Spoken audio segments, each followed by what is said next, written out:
Welcome to my YouTube channel economics with doctor Prashant Kumar Khare. आज के video में हम लोग डिस्कस करेंगे कि कम समय में इंडियन इकोनॉमिक्स की तैयारी कैसे करें। तो स्टूडेंट परेशान होने की जरूरत नहीं है। जो पूरे सिलेबस को ढंग से भी नहीं पढ़े हैं वो भी इंडियन इकोनॉमिक्स में काफ़ी अच्छा मार्क्स स्कोर कर सकते हैं।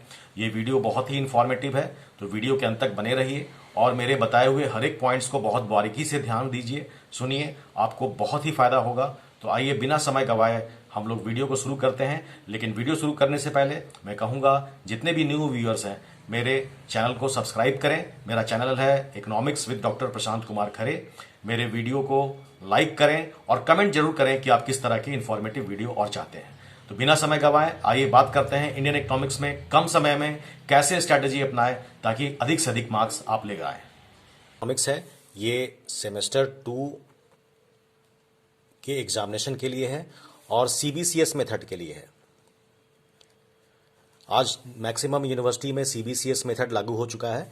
तो ये इंडियन इकोनॉमिक्स कम समय में कैसे तैयारी करें उसकी पूरी स्ट्रैटेजी और प्लानिंग है। ध्यान से देखिएगा।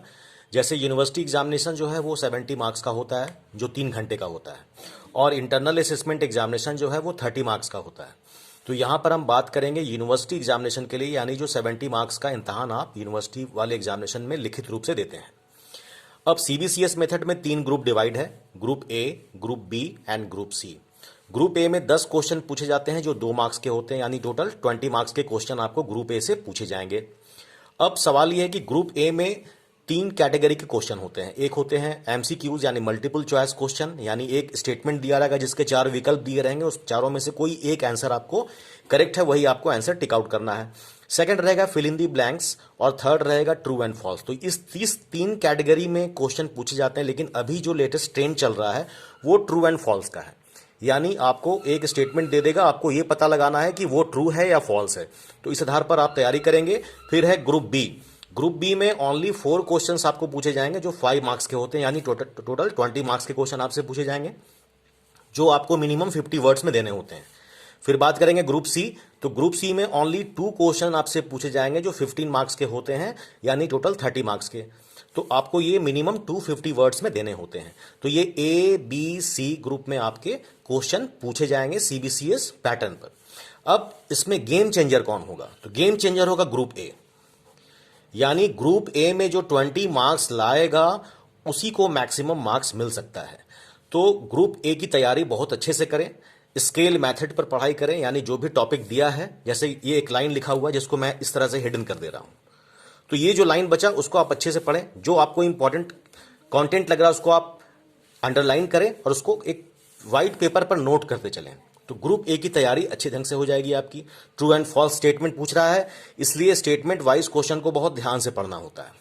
फिर बात करेंगे ट्रिक, यानी कौन सा ट्रिक है जिसको आप टाइम मैनेजमेंट के फॉर्मेट में अगर आप पूरा करें तो मैक्सिमम मार्क्स ला सकते हैं सीबीसीएस मेथड में किसी पेपर में। तो ग्रुप ए को सबसे पहले टेकअप करेंगे, उसके बाद आप जाएंगे ग्रुप सी पर लॉन्ग टाइप आंसर पर, फिर आप जाएंगे ग्रुप बी पर। तो ये आपका एक ट्रिक हो गया।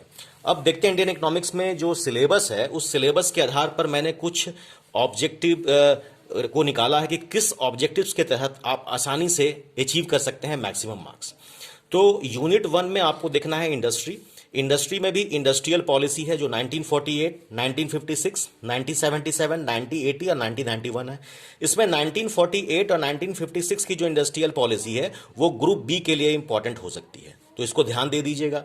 ग्रुप सी जो है वो 1991 की जो इंडस्ट्रियल पॉलिसी है, वो अब तक का ट्रेंड चला है कि 1991 की इंडस्ट्रियल पॉलिसी यानी नई औद्योगिक नीति को ग्रुप सी में पूछा गया है। जैसे कि नई औद्योगिक नीति की विशेषताओं को बताएं, नई औद्योगिक नीति की मुख्य बातों को बताएं। तो इस तरह से आप इंडस्ट्रियल पॉलिसी में इस 3 पॉलिसी को ध्यान से देख लीजिएगा तो आपका काम बन जाएगा। फिर देखें growth and problem of small scale industry. तो ये जितने भी लघु उद्योग हैं उससे जुड़ी हुई समस्याएं या उसके विकास के लिए जो भी कार्यक्रम बनाए गए हैं उसको आप देख जाएंगे, तो ये ग्रुप सी के लिए बहुत इंपॉर्टेंट टॉपिक है। फिर बात करेंगे role of public sector enterprises in India's industrialisation. तो ये टॉपिक इंपॉर्टेंट है फॉर ग्रुप सी, यानी भारत के औद्योगिकरण में जितनी भी सार्वजनिक उपक्रम है उसकी क्या भूमिका रही है। तो ये ग्रुप सी के लिए बहुत इंपॉर्टेंट है टॉपिक। फिर बात करते हैं यूनिट 2 में। यूनिट 2 में है एक्सटर्नल सेक्टर्स। इसमें पहला है बैलेंस ऑफ पेमेंट।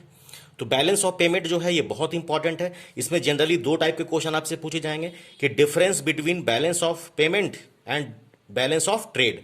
तो ये जब भी पूछा जाएगा तो ये ग्रुप सी या ग्रुप बी दोनों में पूछा जा सकता है। फिर बात करेंगे बैलेंस ऑफ पेमेंट में कि जितने भी डेवलपिंग कंट्रीज हैं उसमें एडवर्स बैलेंस ऑफ पेमेंट चल रहे हैं, उसके क्या कारण है, यानी भुगतान संतुलन के प्रतिकूलता के क्या कारण है और आप उसको किस तरह से सुधार सकते हैं।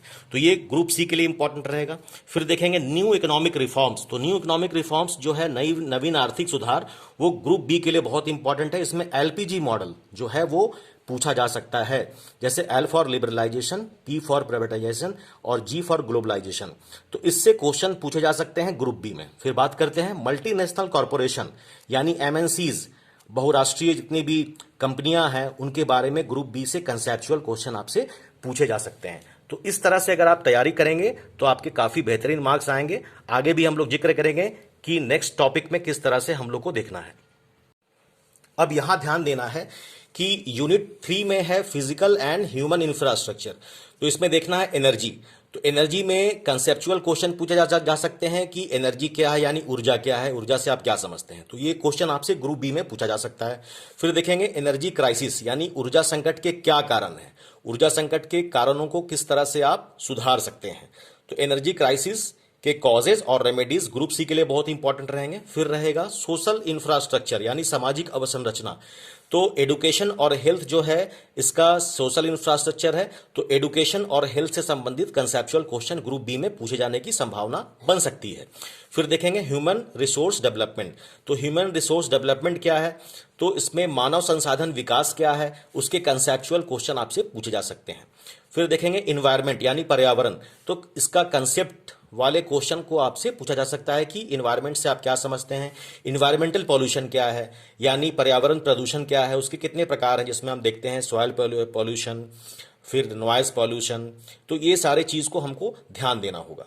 फिर देखेंगे यूनिट 4। यूनिट 4 में क्या है, इंपॉर्टेंट एरियाज ऑफ कंसर्न। इसमें पॉवर्टी है। तो पॉवर्टी में कंसेप्चुअल क्वेश्चन पूछा जाएगा कि पॉवर्टी से यानी निर्धनता से आप क्या समझते हैं, निर्धनता के कारण क्या है, उसके उपाय क्या हैं, उनको सुधारने के क्या उपाय हो सकते हैं। तो ये जब भी क्वेश्चन पूछा जाएगा कॉजेज एंड रेमेडीज, ये रहेगा ग्रुप सी के लिए। ग्रुप बी में जब भी पूछा जाएगा वो रहेगा कंसेप्चुअल क्वेश्चन।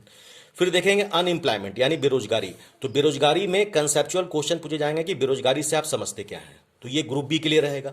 अनएम्प्लॉयमेंट में जब भी क्वेश्चन पूछा जाएगा कॉजेज एंड रेमेडीज पर, यानी कारण और उसके सुधार के उपाय, तो वो पूछे जा सकते हैं ग्रुप सी में। एक अनएम्प्लॉयमेंट में क्वेश्चन बहुत बार रिपीट किया गया है कि व्हाट इज डिस्गाइज्ड अनएम्प्लॉयमेंट, यानी छिपी हुई बेरोजगारी क्या है। तो स्टूडेंट्स उसको भी ध्यान दे लेना है। फिर देखेंगे राइजिंग प्राइसेस, यानी इसमें कंसेप्चुअल क्वेश्चन पूछे जाएंगे कि राइजिंग प्राइसेस से आप क्या समझते हैं, यानी बढ़ते हुए मूल्य की प्रवृत्ति से आप क्या समझते हैं, यानी इन्फ्लेशन क्या है वो आपसे पूछा जाएगा। राइजिंग प्राइसेस के कॉजेज क्या है और उसके रेमेडीज क्या है। तो ये जब भी पूछा जाएगा ये रहेगा ग्रुप सी के लिए। फिर देखेंगे प्रॉब्लम ऑफ इंडस्ट्रियलाइजेशन, यानी औद्योगिकरण से जुड़ी हुई समस्याएं। तो ये जब भी क्वेश्चन पूछा जाएगा ये रहेगा ग्रुप सी के लिए। तो इस तरह से अगर आप इंडियन इकोनॉमिक्स की कम समय में तैयारी करते हैं स्ट्रैटेजी वाइज तो बहुत अच्छा मार्क्स आएगा।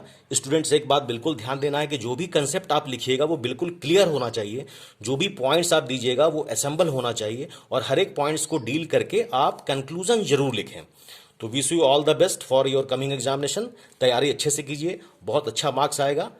मेरे वीडियो को लाइक और शेयर जरूर कीजिएगा। जय हिंद।